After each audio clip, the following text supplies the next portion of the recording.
iyadoo maalinimada bari ay ku beegan tahay maalinta koowaad ee Ciidul Adxa magaalada Muqdisho waxaa laga dareemayaa diyaar garow lagu jiro farxadda maalinka waxaa dhinaca kale muuqata baahiyo badan ay qabaan qoysaska danta yar oo la xiriirta sida ay u qayb qaadan lahaayeen farxadda maalinta ciidda oo bari ku beegan guddiga badbaadinta iyo samata bixinta qaxootiga Yemen ee magaalada Muqdisho oo munaasabad maanta ay ku qabteen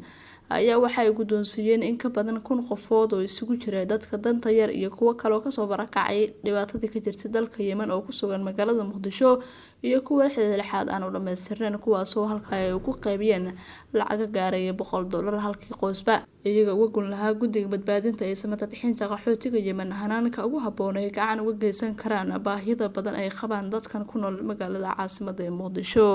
waxaana laga dareemi karay wajiyadooda farxad balaaran qoysaskii maanta nasiibka u helay guddoonsiinta lacagahan ay ugu talagaleen guddiga badbaadinta iyo samata bixinta qaxootiga Yemen haddaba waa kana guddoomiyaha guddigaasi Sheekh Yuusuf Cali oo ka waramay arrimahaasi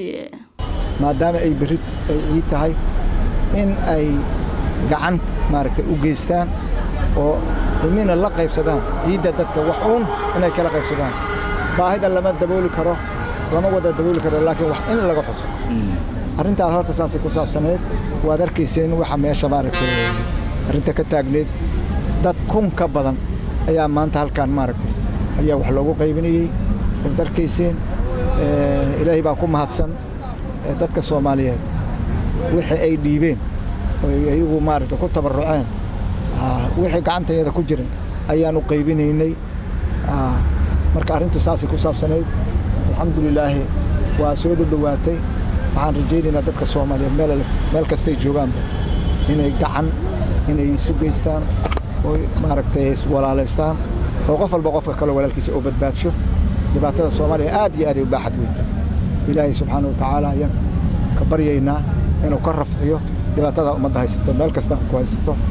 waa hubaal in lacagahan yar ay guddoomeen dadkan dhibaataysan ay wax u tari karto maadaama aysan horey waxba u haysan tanina waxay qayb ka qaadan kartaa inay ku dabartaan baahidooda aasaasiga ah maadaama maalinta bari ay ku beegan tahay maalinta ciidda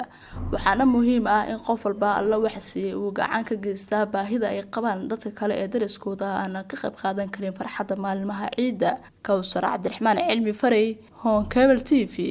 Muqdisho